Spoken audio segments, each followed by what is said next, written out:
Hello, my friends. It's Matt. This is the 10-Minute Bible Hour podcast, and we are at the very end of our nerd arc of this season where we picked a Bible conundrum, and we're doing the work in real time to try to sort through what the best read on this Bible conundrum is. Paul turns this phrase. He says, so also when you were children, you were in slavery under the elements of the world, or another translation renders it the elementary principles of the world. Yet another says the basic principles of the world.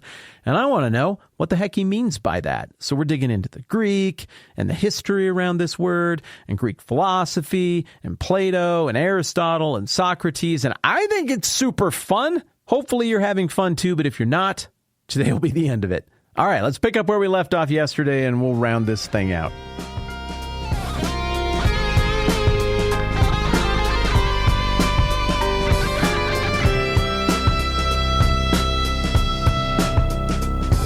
So here's what I think Paul is doing in Galatians chapter 4 after going and pulling on the thread with you in real time here over these last couple of conversations.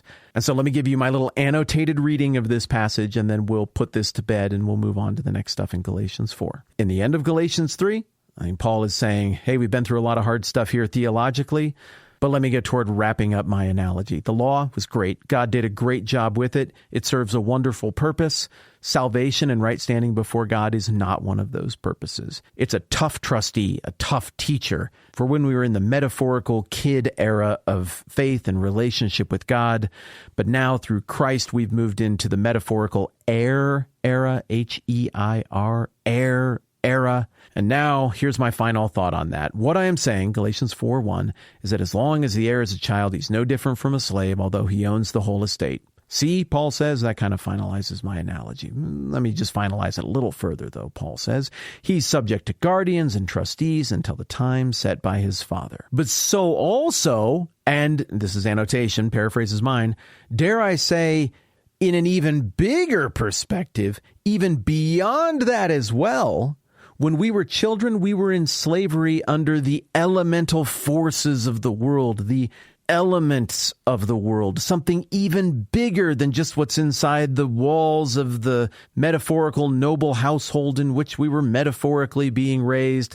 There's just the question of the bigger world in general. Even if you don't know what to make of the law, how much more so does everybody understand that we're all subject to the laws of entropy and physics and the world? We all get older.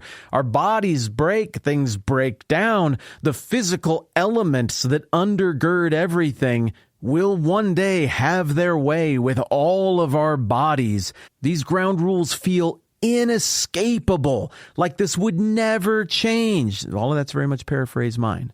But when the fullness of time had come, God sent forth his Son, born of a woman, born under the law, to redeem those who were under the law so that we might receive adoption as sons. I think there's a big spike of the football moment for Paul. And I think that by invoking the word stoichion, it's a spike of the football for everybody who's hearing the letter to the Galatian church. The Galatian Greeks who are there as Gentiles, but would be very familiar with Greek thought, as well as the Jewish-minded Christians who are in the room, and maybe even the non-Christian Jewish agitators.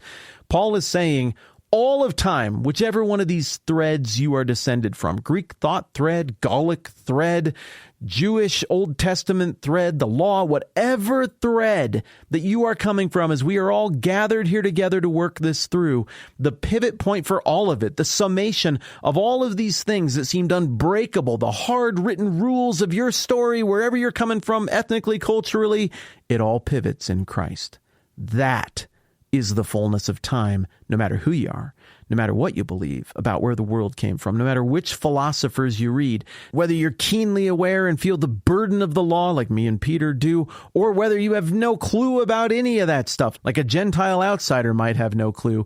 No matter who you are, the fullness of time takes all of that and rounds it out and takes us to this new, truer, greater reality, this truer, greater kingdom with the truest, greatest king, with the truest, greatest narrative, with the truest, greatest explanation for how everything is and how the world works and life and death and God and everything. And all of that happened in the fullness of time when, in this incident, God sent his Son, born of a woman, born under the law to redeem those under the law, that we might receive the full rights of sons. If I'm wrong, and Paul really is just landing the plane on the metaphor here, that's great. That's just excellent Bible. And he just chose the colorful Greek word for elements here, but he's still just only talking about the law. Great. That's awesome. Super cool. If he is giving us a little bit of that my empire of dirt nod for anybody who might catch it, for any reader who might happen to understand, to enrich that out for part of his audience, but it'll fly over the head of part of his other audience, cool. That's even more fun for me to imagine is going on there. And whether that is indeed what Paul means in this case or not, what I just said about the whole flow of history pivoting on Jesus, it's still true either way. You might just have to look to other parts of the Bible to really, truly undergird that. I think this kind of stuff is fun. For me, this is time well spent, but also I need to make a note on the way out the door out of this little arc that we just got done with here on the whole question of the elements and Greek philosophy and all of that. You don't have to do all of this stuff. You don't have to be into all of this stuff. You don't have to study the Bible this way. You don't have to learn Greek. I mean, I think it could be useful and cool, but I'm not that great at any of this stuff. I don't want this to be intimidating. That's my point. The thesis of this podcast is you can do this. The Bible's amazing. I think the God of all of creation and the universe is on the other side of it. If the Bible is from God, then indeed it tells us that he would like to be known, and he is making himself available to be known. The scriptures themselves teach that God opens our eyes to what's going on there. The very fact that there is a Bible means that the Bible wants to be understood, and the God behind it wants to be known. And I would never want to give the impression that you've got to go back to school for 2 or 4 or 6 or 8 years and learn 6 or 8 new languages and put every single second of all of your time that you have into this and feel guilty for the time that you're at work, providing for your family or whatever.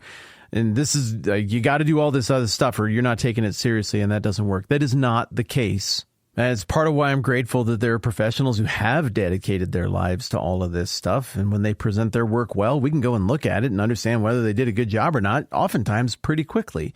But again, if the net effect of the last 3 days of what we did is to make you feel discouraged and overwhelmed by this, then here's a straight up apology. That is not how I would want you to feel coming out of this. The point of all of this is to make you feel optimistic that you can get it and you can do this and you can understand it and that you can know God. And that you can have God in your life and that you can have clarity in your life as to who he is and what this means and what he's into and where you fit.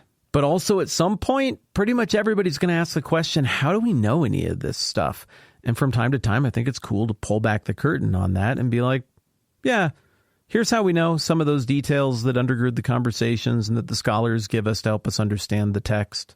Because now we've done just a little tiny bit of that work ourselves together. Okay, that was a lot, but I had fun. Forward in Galatians chapter 4 next time around. I'm Matt. This is the 10-Minute Bible Hour podcast. Let's do this again soon.